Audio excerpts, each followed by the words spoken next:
Russia کے صدر Vladimir Putin نے کل یوکرین اور اس کے مغربی اتحادیوں پر ایک بام شیل گرا دیا ہے۔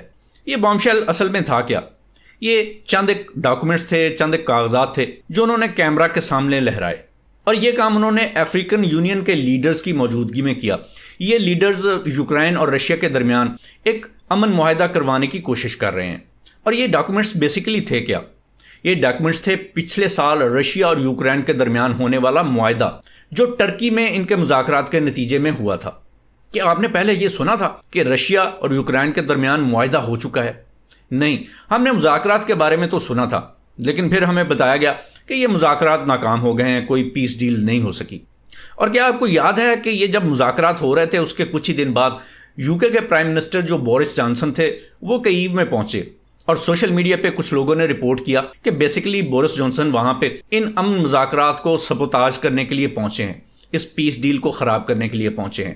لیکن ویسٹرن مین اسٹریم میڈیا اور پرو ویسٹرن سوشل میڈیا چینلز وہ سب ایک ہی بات کرنے لگے کہ یہ تو کانسپیریسی تھیوری ہے، اس میں کوئی صداقت نہیں۔ بورس جانسن تو ایکچولی وہاں پہ جسٹ یوکرین کے لوگوں کو اپنی سپورٹ دکھانے کے لیے پہنچے ہیں، یہ بتانے کے لیے پہنچے ہیں کہ ہم آپ کے ساتھ ہیں۔ لیکن اب پوٹن نے اس سارے پروپیگنڈا پہ پانی پھیر دیا ہے۔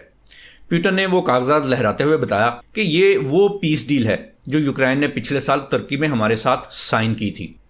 اس ٹریٹی کا نام کیا تھا؟ اس معاہدے کا یا اس ڈیل کا نام تھا treaty of permanent neutrality and security guarantees of Ukraine.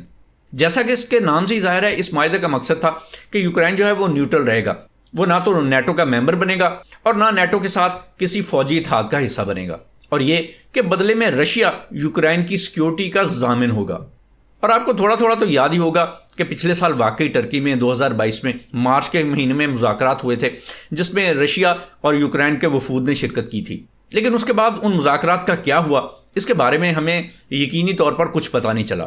ہاں، یہ ضرور ہوا کہ اس کے کچھ دن بعد ہی یو کے جو پرائم منسٹر تھے وہ ایک پلین پر بیٹھے اور وہاں کییو میں پہنچ گئے، اور بورس جانسن کے اس دورے کے کچھ ہی دنوں بعد امریکہ کے اور اس کے ساتھ ساتھ یورپی یونین کے بہت سے دیگر جو لیڈرز تھے وہ بھی ایک کے بعد دوسرا وہاں پہ آنے لگے۔ ہم نے دیکھا کہ بورس کے دورے کے بعد نینسی پیلوسی وہاں پہ کییو میں اپنی ہیلز کے ساتھ ٹک ٹک کرتی پھر رہی ہے۔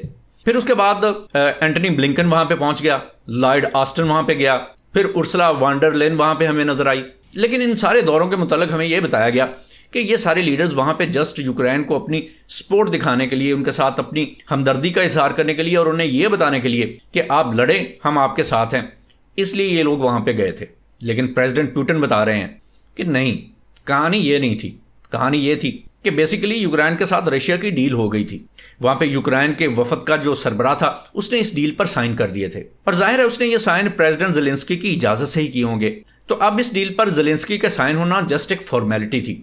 لیکن اس سے پہلے کہ زیلنسکی اس ڈیل پر سائن کرتا، یہ سارے یورپین لیڈر جوک در جوک وہاں پر پہنچنا شروع ہو گئے، اور انہوں نے زیلنسکی کو مجبور کیا کہ وہ اس معاہدے سے پھر جائے، اور زیلنسکی نے ایگزیکٹلی یہی کیا۔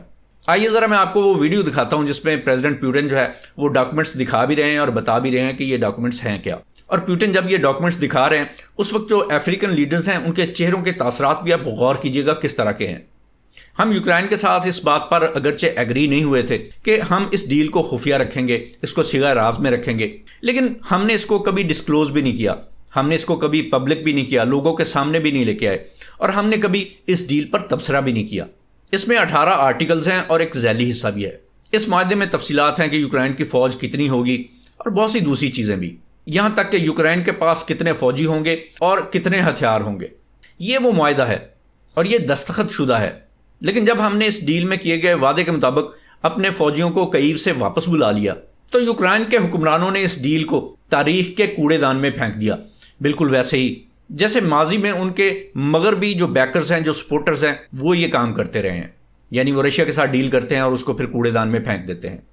پھر پوٹن نے سوال کیا کہ اس بات کی کیا گارنٹی ہے کہ یہ لوگ دوبارہ سے ایسا نہیں کریں گے، یعنی اگر ان کے ساتھ کوئی معاہدہ کر لیا جاتا ہے، رشیا ان کے ساتھ کوئی معاہدہ کرتا ہے تو یہ دوبارہ سے اس ڈیل سے بھاگ نہیں جائیں گے۔ ہے نا کمال کی بات؟ کیا آپ نے کبھی سنا تھا کہ رشیا اور یوکرین کے درمیان کوئی معاہدہ ہو چکا ہے؟ اور رشیا کے شہر سینٹ پیٹرز برگ میں ہونے والے اس سمٹ کے دوران افریقن لیڈرز کے چہروں کو آپ نے دیکھا ہے؟ یہ ایک لیڈر دیکھا ہے، اس کا منہ کھلا ہوا ہے جیسے وہ کہہ رہا ہیں رکیے کیا ایسا تھا؟ چنانچہ حقیقت یہ ہے کہ واقعی یوکرین نے رشیا کے ساتھ ایک پیس ڈیل سائن کر لی تھی اور پھر انہوں نے اس کو آنر نہیں کیا، اور جیسا کہ پیوٹن نے بتایا کہ یہ اسی ڈیل کا نتیجہ تھا کہ رشین فورسز نے جنہوں نے کییو کا محاصرہ کیا ہوا تھا انہوں نے اس محاصرے کو ختم کیا اور فوجیں واپس مشرقی سرحد کی طرف لے گئے۔ لیکن کیا آپ کو یاد ہے کہ اس وقت ویسٹرن میڈیا نے اس کو کس طریقے سے رپورٹ کیا تھا؟ چلیں ذرا ماضی میں تھوڑا سا واپس جاتے ہیں اور دیکھتے ہیں کہ کیا ہوا تھا۔ یہ ابھی آپ جو دیکھ رہے ہیں یہ NRP کی رپورٹ ہے اور یہ ہمیں بتا رہی ہے کہ رشین ٹروپس اس لیے واپس جا رہے ہیں کییو سے کہ ماسکو نے ایسٹرن جو بارڈر ہے یوکرائن کا اس کی طرف اپنا ارتکاز کرنا ہے، وہاں پہ جا کے یوکرینینز کے ساتھ لڑائی کرنی ہے، وہاں پہ اکٹھے ہونا ہے۔ اور جن کو نہیں پتا ان کو بتا دوں کہ یہ NPR جو ہے یہ نیشنل پبلک ریڈیو ہے، یہ امریکہ کی ایک نان پروفٹ آرگنائزیشن ہے جس کا ہیڈ کوارٹر واشنگٹن میں ہے۔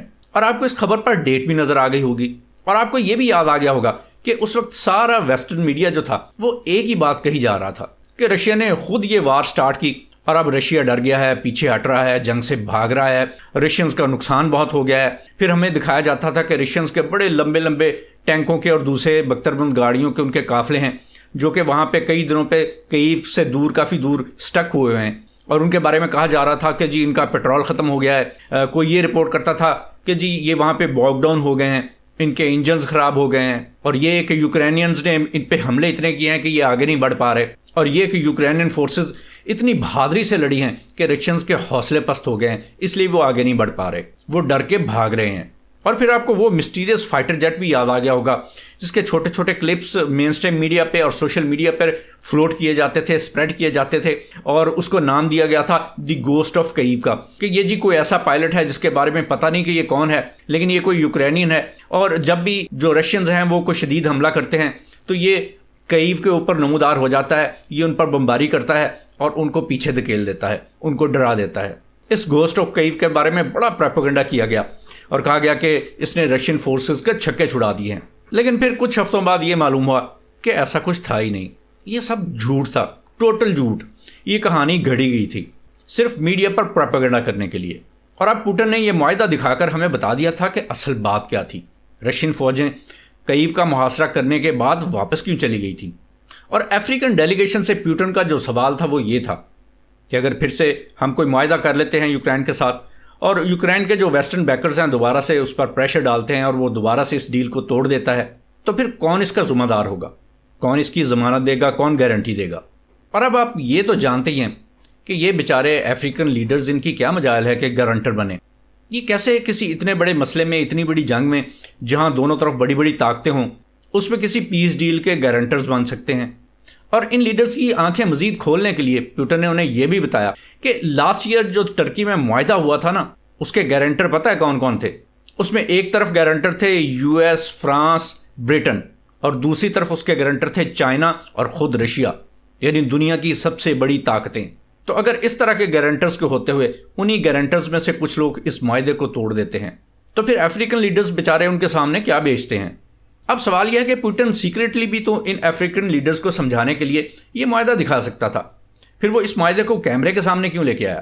تو اس کا بڑا سمپل آنسر ہے ویسٹرن میڈیا کا پروپیگنڈا، کیونکہ جیسے ہی ان افریقن لیڈرز نے وہاں سے خالی ہاتھ واپس آنا تھا تو ویسٹرن میڈیا نے یہ پروپیگنڈا کرنا تھا کہ پوٹن بڑا ظالم ہے اور یہ کہ وہ یوکرائن کو برباد کرنا چاہتا ہے، وہ جنگ بندی نہیں چاہتا، وہ خون کا پیاسا ہے، وغیرہ وغیرہ۔ لیکن پوٹن نے یہ ڈیل کیمرے پر دکھا کر ان کا منہ پہلے ہی بند کر دیا۔ اب ذرا سوچیں کہ اگر پچھلے سال ہونے والا یہ معاہدہ انٹیکٹ رہتا، اس پر عمل درآمد کیا جاتا، اسے توڑا نہ جاتا، تو جنگ ختم ہو چکی ہوتی، اور پچھلے ایک سال کے دوران دونوں اطراف کا جتنا جانی اور مالی نقصان ہوا ہے وہ نہیں ہوتا، ہزاروں فوجیوں کی، بچوں کی، بوڑھوں کی، عام شہریوں کی جانیں بچ جاتی۔ جنگ کی وجہ سے یوکرائن کا جتنا نقصان ہو چکا تھا اس سے مزید زیادہ نقصان نہ ہوتا۔ لیکن نیٹو کا باپ یعنی امریکہ یہ کیسے ہونے دے سکتا تھا؟ اس کی اکانومی پر بڑا پریشر ہے، اور امریکہ کی اکانومی آپ کو پتہ ہی ہوگا ہے ہی وار اکانومی۔ اس ملک کی معیشت کا پہیہ چلتا ہی جنگ پر ہے، اس لیے ہم دیکھتے ہیں کہ ہر تھوڑے سالوں کے بعد یہ دنیا میں کہیں نہ کہیں کوئی بڑی جنگ چھیڑ دیتا ہے۔ لیکن یاد رکھیں کہ ان جنگوں کا عام امریکی عوام کو کوئی خاص فائدہ نہیں ہوتا، بلکہ ان جنگوں کا اصل فائدہ ہوتا ہے امریکہ کی اسلحہ ساز کمپنیز کو اور واشنگٹن میں بیٹھے ہوئے بڑے بڑے سرکاری آفیسرز کو، جو مختلف ڈیفنس کانٹریکٹرز کو، مختلف کمپنیز کو ٹھیکے دیتے ہیں۔ تو بدقسمتی سے ابھی جو حالات چل رہے ہیں اس سینیریو میں اس جنگ کے ختم ہونے کے کوئی آثار نظر نہیں آتے۔ ابھی امریکہ نے بہت سا اسلحہ بیچنا ہے، اور نہ صرف رشیا کو کمزور کرنا ہے بلکہ اس کے اپنے جو اتحادی یورپین ملک ہیں ان کو بھی مقروض کر کے، مزید مقروض کر کے ان کو پہلے سے بھی زیادہ مضبوطی سے اپنے شکنجے میں جکڑنا ہے۔ تو یہ تھی یوکرین جنگ کے حوالے سے ایک چھوٹی سی رپورٹ اور میرا تجزیہ۔ اگر آپ کو یہ پسند آیا ہو تو اپنے دوستوں سے شیئر کیجیے گا۔ اپنا خیال رکھیے گا۔ اللہ حافظ۔